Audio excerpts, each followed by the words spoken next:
Hello दोस्तों, आज हम सुनेंगे मालती जोशी जी द्वारा लिखित कहानी कड़वा सच।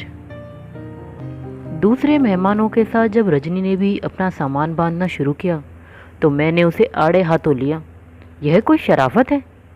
यह तो हुआ नहीं कि 4 दिन पहले से आकर मेरा हाथ बटाती।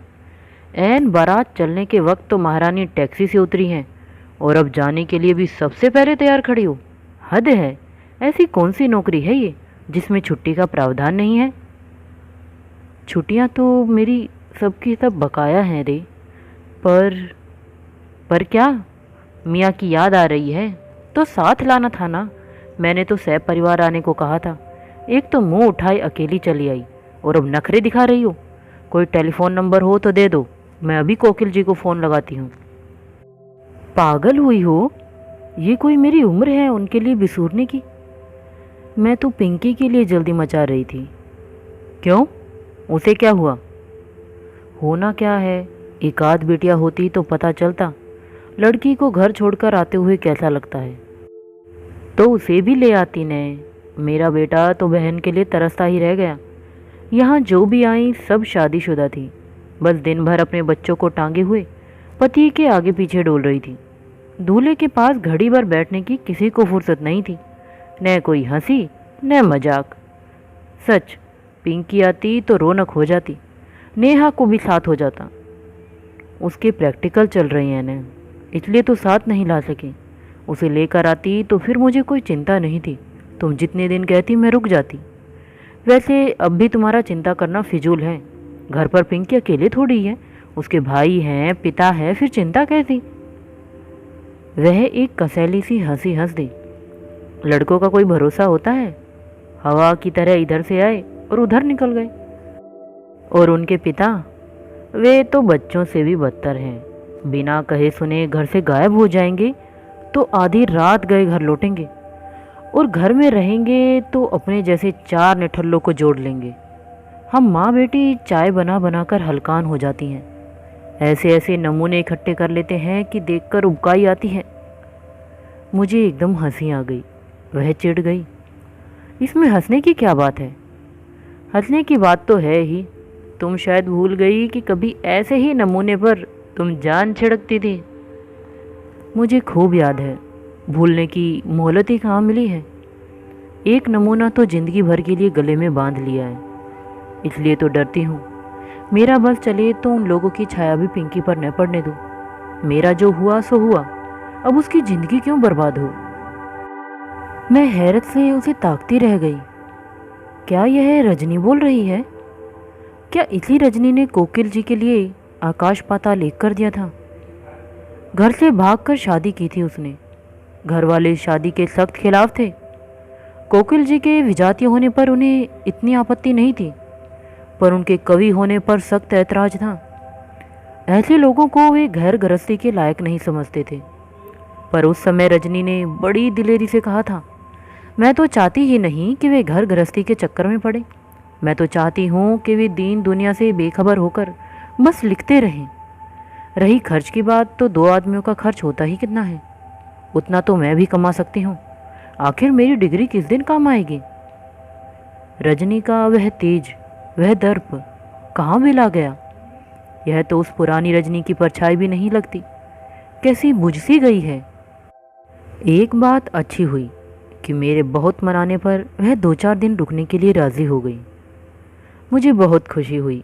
भीड़ भाड़ में ढंग से बात भी नहीं हो पाई थी। मुझे तो लग रहा था जैसे बरसों हो गए हैं हम लोगों ने जी भरकर बातें ही नहीं की हैं। इंदौर तो मैं अक्सर आती रहती हूँ, पर मेरा पूरा वक्त रिश्तेदारियाँ निभाने में ही बीत जाता है। रजनी भी अपनी नौकरी, अपनी गृहस्थी में व्यस्त हो गई है। पहले की सी फुर्सत अब दोनों के पास नहीं है। इसके बावजूद जब कभी मिलन हुआ, हमेशा लगता रहा कि रजनी में अब पहले की सी ऊष्मा नहीं रही। सब कुछ बड़ा औपचारिक सा लगता। कोकिल जी भी अब पहले जैसे मस्त मौला नहीं रह गए थे। उनके ठहाके भी खोखले लगते थे। रजनी से मिलने के बाद एक अजीब सी उदासी मुझे घेर लेती। लगता कि वह बहुत बदल गई है, पर फिर अपने मन को समझाती, समय के साथ सब कुछ बदल जाता है। मैं ही क्या पहली वाली रह गई हूँ? सच तो यह है कि हमें अपने बुढ़ापे का पता अपने हमउम्रों को देखकर ही लग पाता है। फिर भी मुझे अच्छा लगा कि रजनी रुक गई है। शायद इस माहौल में हम ज़्यादा खुलकर मिल सकेंगे। रजनी का बिस्तर मैंने अपने कमरे में ही लगवा लिया था। सोचा था रात भर जमकर गप्पे होंगी, पर बिस्तर पर लेटते ही नींद आ गई। पिछले 8 दिनों में पहली बार मुझे ज़रा ढंग का बिस्तर मिला था। सब कुछ ठीक ठाक निपट जाने से मन पर कोई तनाव भी नहीं था। थकान तो खैर थी ही, नींद आना स्वाभाविक ही था। रजनी भी बेसुध होकर सोती रही। मुझे तो मुंह अंधेरे उठना ही पड़ा। 1-2 मेहमान जीटी से जाने वाले थे, पर रजनी 9 बजे तक सोती रही। मैंने भी उसे नहीं जगाया, पर जब घर में चाय का चौथा राउंड शुरू हुआ तो मुझसे रहा नहीं गया। चाय लेकर उसके सिर पर ही जा खड़ी हुई। मैडम, बेड टी हाजिर है, अब उठिए भी। उसने बड़ी मुश्किल से आंखें खोलकर मेरी ओर देखा, फिर एक भरपूर सी अंगड़ाई लेकर उठ बैठी। मेरे हाथ से चाय का कप लेकर बोली, थैंक्स। पता है आज कितने दिनों बाद मैं इतना सोई हूँ। कितने अरसे के बाद मुझे किसी ने बिस्तर पर चाय दी है। इसीलिए तो कह रही हूँ कि महीना 15 दिन रह जाओ, मैं रोज़ तुम्हें बिस्तर पर चाय दिया करूँगी। मेरा बस चले तो मैं हमेशा के लिए यहाँ रह जाऊँ। सच, रोज की भागम भाग से एकदम थक गई हूँ। कभी कभी मन करता है नौकरी छोड़ दूँ। तो छोड़ दो, तो छोड़ दो। उसने मेरा मुंह चिढ़ाया। नौकरी छोड़ दें तो खाएंगे क्या? उसके स्वर में एक अजीब सी वेदना थी। मैंने हौले से पूछा, कोकिल जी क्या सचमुच कुछ नहीं करते? करते क्यों नहीं, दिन भर कागज काले करते हैं, सिगरेट फूंकते रहते हैं। मैंने उसके व्यंग्य को अनसुना करके कहा, आजकल तो सुना है कविताओं पर भी अच्छा पारिश्रमिक मिलता है। छपेंगी तभी तो मिलेगा। आधी तो लौट आती हैं। जो छपती हैं उनके पारिश्रमिक से तो टाइपिंग का खर्चा भी नहीं निकलता। डाक का खर्च अलग। कवि सम्मेलनों में तो जाते होंगे। आजकल के कवि सम्मेलन सुने हैं कभी? वहाँ तो हास्य रस के कवियों की ही पूछ होती है, या फिर गलाबाज कवि रंग जमाते हैं। तुम्हें तो याद होगा ये कितना अच्छा गाते थे, पर सिगरेट पी पी कर गले का सत्यानाश कर लिया है। कहीं जाते भी हैं तो बुरी तरह हुट हो जाते हैं। बच्चों को तो इतनी शर्म आती है कि क्या बताऊं। सुनकर सचमुच बहुत बुरा लगा। वे स्वप्निल दिन याद आए जब हम लोग रात रात भर जागकर कवि सम्मेलन सुनते थे। कोकिल जी तो उन दिनों धूम मचाए हुए थे। लड़कियां तो उनके पीछे दीवानी थी, जिसमें रजनी तो मीराबाई ही बनी हुई थी।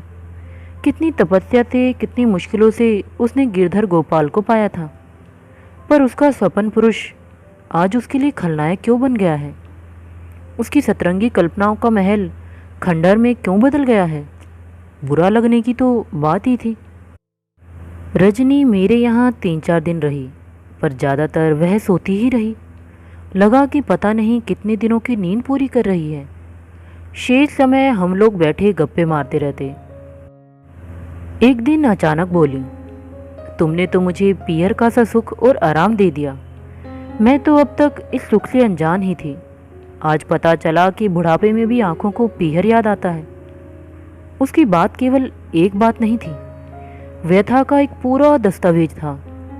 मैंने तरल होकर पूछा, रजनी, क्या अब भी वे लोग तुमसे नाराज हैं? मैं तो सोच रही थी कि इतने सालों में सुलह हो गई होगी। सुलह कहाँ से होनी थी? इतने दिनों तक जब अम्मा बाबूजी ही नहीं पसीजे तो उनके बाद तो सवाल ही नहीं उठता। भाइयों के पास अपनी गृहस्थी है, अपनी जिम्मेदारियां हैं। कोई बात नहीं, मैंने जैसे उसे सांत्वना देते हुए कहा, तुम्हारा जब जब पीहर जाने का मन हुआ करे तुम मेरे यहाँ चली आना। हाँ, सो तो अब आना ही पड़ेगा, पर एक बात है, अब मैं तुम्हें अपने यहाँ कभी बुला नहीं पाऊंगी। मुझे बहुत संकोच होगा। क्यों? मेरे यहाँ न ऐसा बंगला है, न गाड़ी है, न नौकर चाकर है। पागल हुई हो? यह सब क्या मेरा अपना है? वह सारा वैभव तो सरकारी नौकरी का प्रसाद है। जब तक नौकरी है ये ठाठ है। वैसे हमारी औकात तो तुम जानती हो। याद है हमने अपनी ज़िंदगी 1.5 कमरे के दड़बे से शुरू की थी? याद है उन दिनों मुझे तुम पर बड़ी दया आती थी। तुम्हारी शादी मुझे बड़ी ही अनरोमांटिक लगती थी। रोमांस को लेकर मेरी कल्पनाएं बड़ी ऊंची थी। अच्छा, मैं घर से एकाएक क्यों भाग गई थी जानती हो? कोकिल जी के लिए ही तो। हाँ, घर तो उन्हीं के लिए छोड़ा था, पर ऐसी हड़बड़ी में शादी करने का पहले से कोई इरादा नहीं था। पर उन दिनों मेरी एक जगह शादी की बात चल रही थी। शायद मेरे लक्षण देखकर बाबूजी ने मुझे जल्दी से विदा करने का फैसला कर लिया था। लड़का बैंक में क्लर्क था। उसी शाम वे लोग मेरी गोद भरने आ रहे थे। एकाएक मुझे जैसे इल्हाम हुआ कि मैं किसी क्लर्क की बीवी बनने के लिए पैदा नहीं हुई हूँ। मेरा जन्म तो महाकवि की पत्नी बनने के लिए हुआ है। इतनी सी बात मन में आई और मैं चल दी। पल भर को भी यह नहीं सोचा कि मेरे इस तरह एकाएक गायब हो जाने से अम्मा बाबूजी पर क्या बीतेगी, घर वालों की कैसी हंसी उड़ेगी। अब लगता है किसी तरह धर पकड़कर बाबूजी मुझे बैंक वाले के साथ ब्याह देते तो अच्छा होता। 2-4 दिन रो धो लेती, फिर सब ठीक हो जाता। कम से कम जिंदगी भर की फजीहत से तो बच जाती। छी रजनी, ऐसा नहीं कहते। मैंने उसे झिड़की दी। अतीत को लेकर इस तरह सोचोगी तो तुम अपने वर्तमान को भी दूभर बना लोगे, और यह तुम्हारा भ्रम है कि उस शादी से तुम सुखी हो जाती। आज तुम अपनी मर्जी की शादी करके मोह भंग का दुख झेल रही हो। बैंक वाले से शादी हो जाती तो जीवन भर प्रेम भंग की पीड़ा भोगती रहती।